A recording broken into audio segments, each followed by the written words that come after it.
Hello everyone, thank you very much for attending our presentation. My name is Emiliya Suprun and I'm going to give a presentation together with Andrijana, Horvat and David Andersen. Three of us have been members of an online peer mentoring group for more than 3 years now, so we've decided to share our personal experience with such a group and perform a study in order to assess success factors for online peer mentoring groups as support for learning system dynamics. Well, to start with, let's have a look at a brief history of peer mentoring groups within the system dynamics field. In fact, it's going to be an autobiographical history. David Andersen is going to share his experience with peer mentoring groups. Thank you, Emiliya. I have been involved with peer mentoring groups for all of my professional life, and I even think of myself as an autobiographical advertisement for how well they work to promote a career. Indeed, perhaps my best colleague and friend in the whole world, George Richardson, is someone who is on this panel today and is someone whom I met in my first peer mentoring group in 1975. At that time, the learning culture at MIT was characterized by hierarchy, judgment, and competition. I had just come from a job as a middle school math teacher, and I knew that such a learning culture was not good for everyone, certainly not for me. So several of us, including George, started the Friday morning group with the explicit intent of establishing a non-hierarchical learning culture characterized by deep listening and cooperation. My career has been all about reproducing this kind of a learning culture, first at various groups at UAlbany, culminating in UAlbany's face-to-face Decision and Policy Sciences Thursday Brown Bag. In 2010, we went online with the same type of group, and the Thursday morning group is still active today. We even drafted a paper about our experiences in 2015, and in 2016, one of our members, Laura Black, worked with the student chapter to set up the current online peer mentoring groups that we're discussing today. Finally, in 2017, several members of the Thursday morning group joined as faculty mentors, and here we are today. But first, let me introduce to you Andrijana Horvat. I was honored to be her peer in a mentoring group as she completed her PhD studies in system dynamics. She is currently on the research staff at Wageningen University in the Netherlands.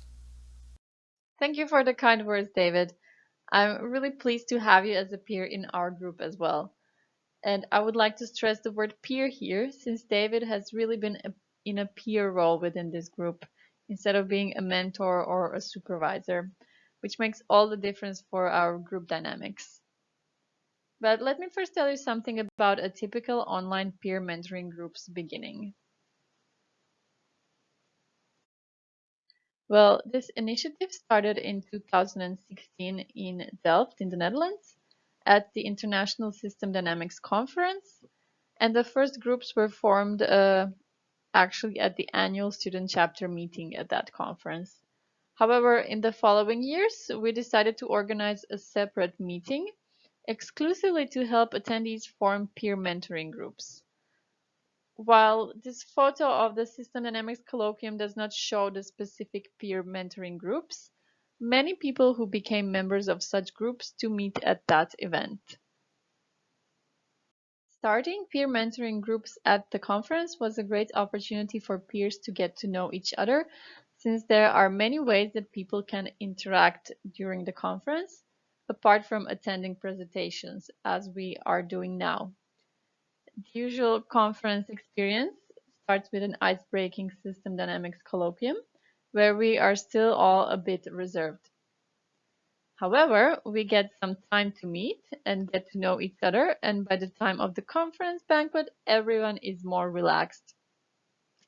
And by the end of the conference, we all become friends. This is probably the best way of starting a peer mentoring group. This will be one more autobiographical slide, since I will show you our peer mentoring group, but the situation that I will describe is similar in other groups as well. A typical online peer mentoring group would usually start with 4 or more members who want to improve their system dynamics research.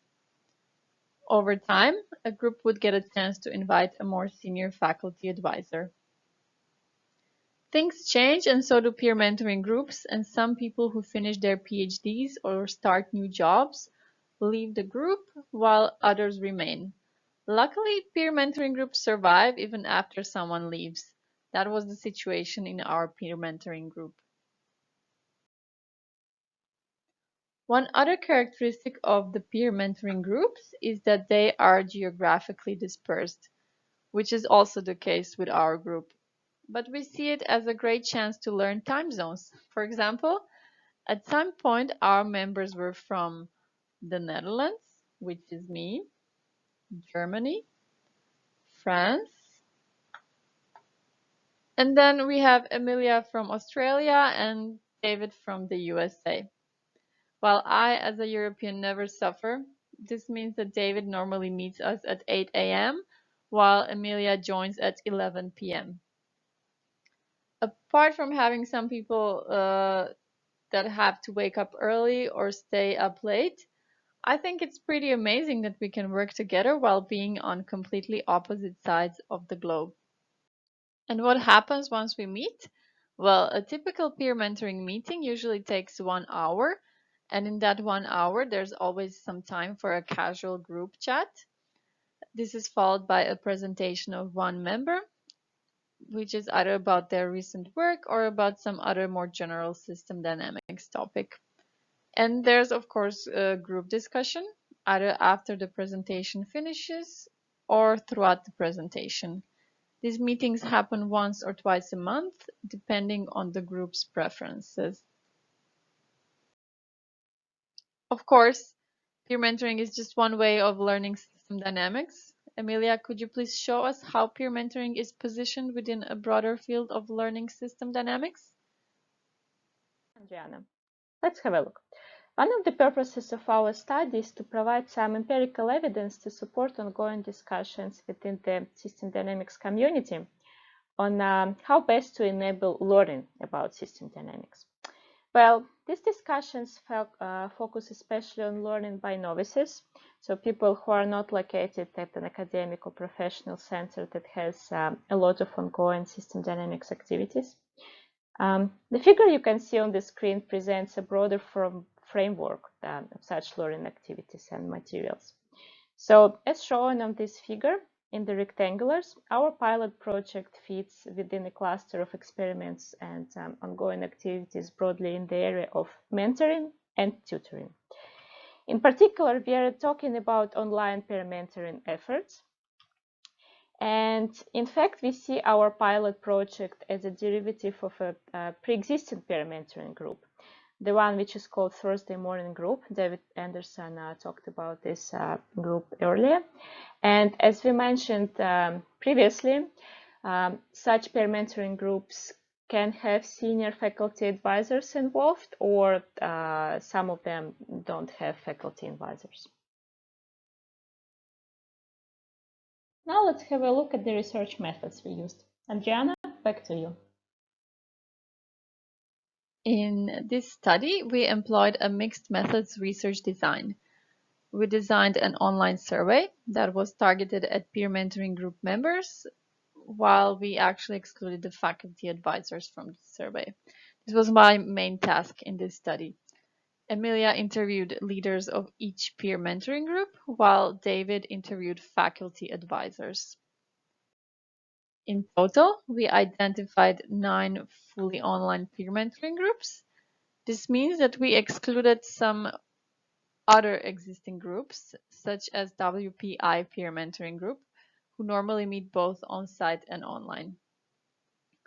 5 of the 9 identified groups were still existing at the time when this study was performed, while 4 were no longer existing. We collected data from 24 survey respondents, 9 group leaders, and 5 faculty advisors. If you look at the distribution of the survey participants, most of them were from Europe, while some were also from the North America, Australia, and one was from Africa. If we look at the countries, most of them were from Germany, which is 6 respondents, and then the Netherlands and USA, 4 respondents from each of those 2 countries. An interesting finding of our survey is that peer mentoring group members are not all students. In fact, more than half of them, or 54%, are not students. Around one-third works in industry or consultancy, which was 29% of respondents. Furthermore, while the majority of our respondents is self-taught, meaning they have not taken any system dynamics courses, which is 37% of the participants. There are also many who attended full system dynamics university programs or system dynamics courses. This means that peer mentoring group members come from all kinds of backgrounds and skill levels.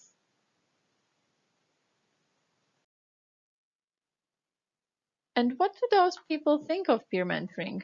Well, the survey results show that in both existing and no longer existing groups, the respondents thought that participation was mainly helpful in solving their system dynamics problems.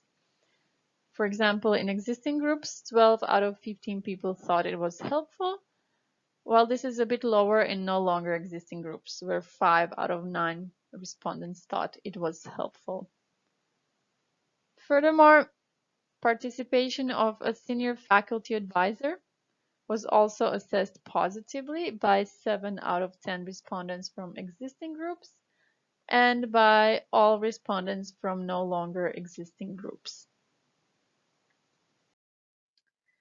Emiliya will now tell us something about what lies behind the usefulness and importance of peer mentoring, according to the results from interviews with group leaders and faculty advisors.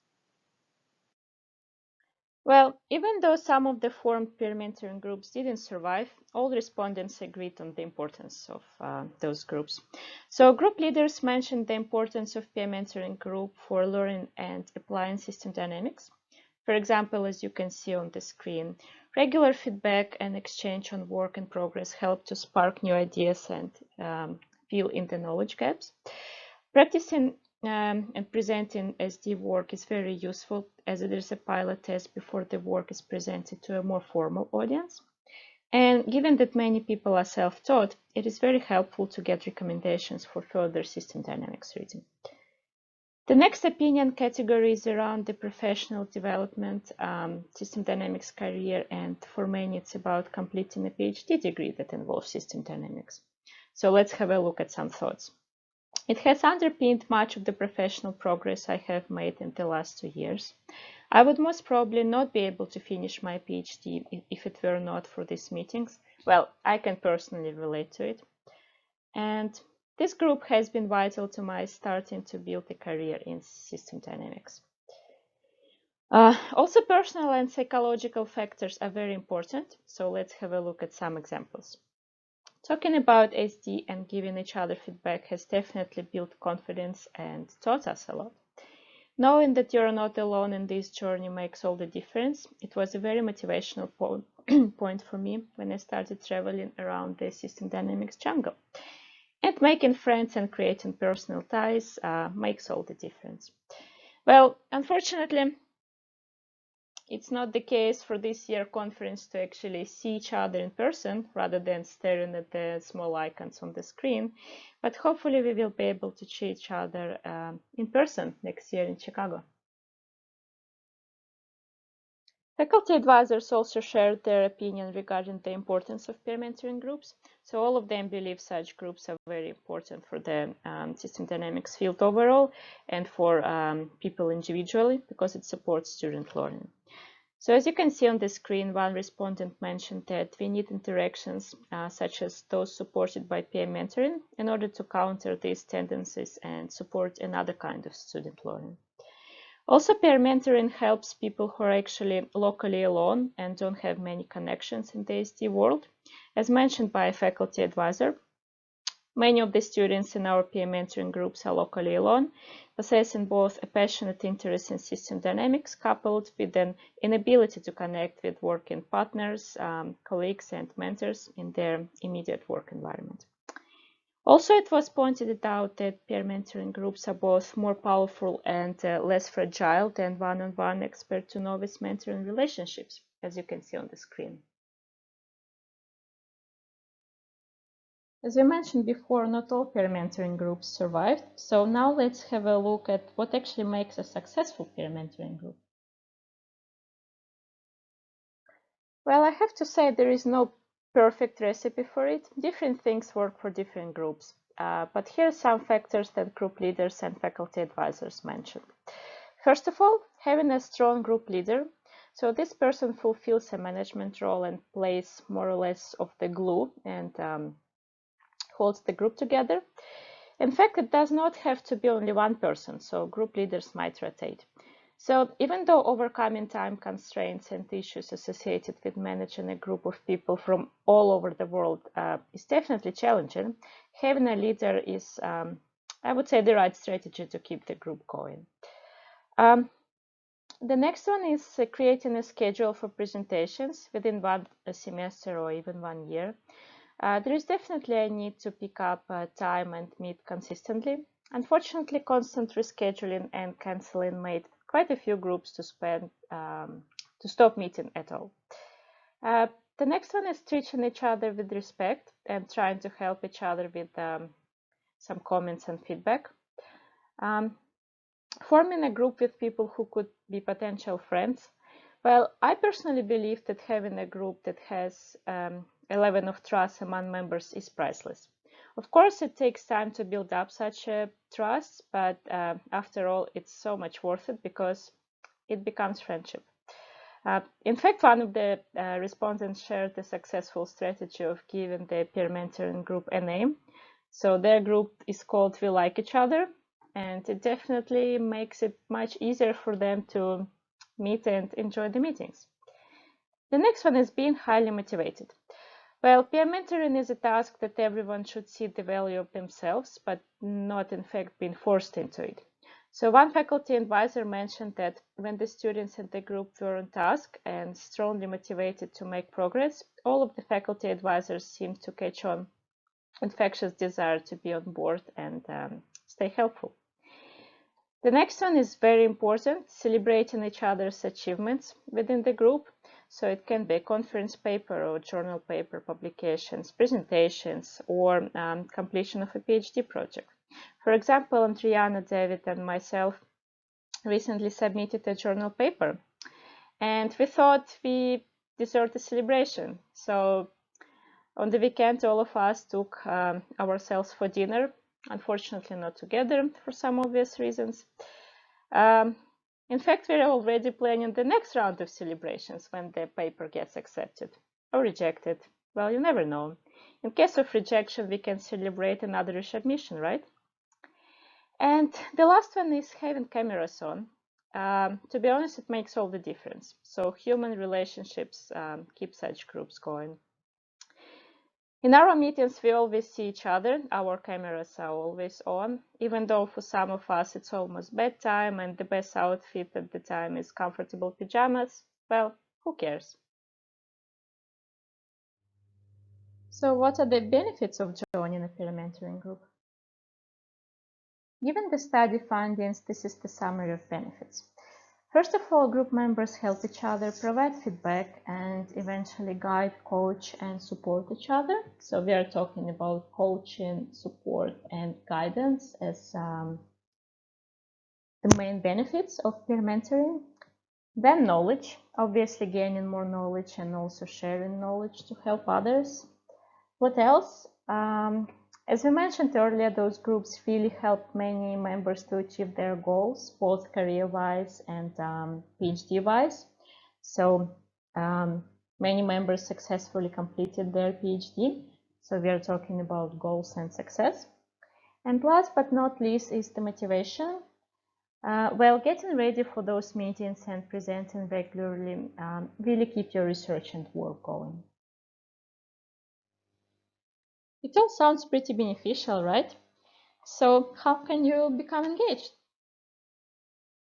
I hope this presentation was a good indication of the value of being a member of a peer mentoring group. Well, all that is left is to invite you to join a peer mentoring group. If this is something that you are thinking about, or if you just want to hear more about this, please join us for an online roundtable on Thursday. There will be 2 roundtables, one at 12 or noon Bergen time and another at 23 Bergen time. Everyone is welcome. As you've seen from our results, peer mentoring group members can be students, practitioners, faculty advisors, anyone who wants to form a small group of peers to regularly discuss system dynamics topics. Student Chapter is also working on building an online environment to make it possible to join peer mentoring groups throughout the whole year. You can visit the Society and Student Chapter websites to keep track of when this will go live. On behalf of Emiliya and David, I thank you for listening to this presentation.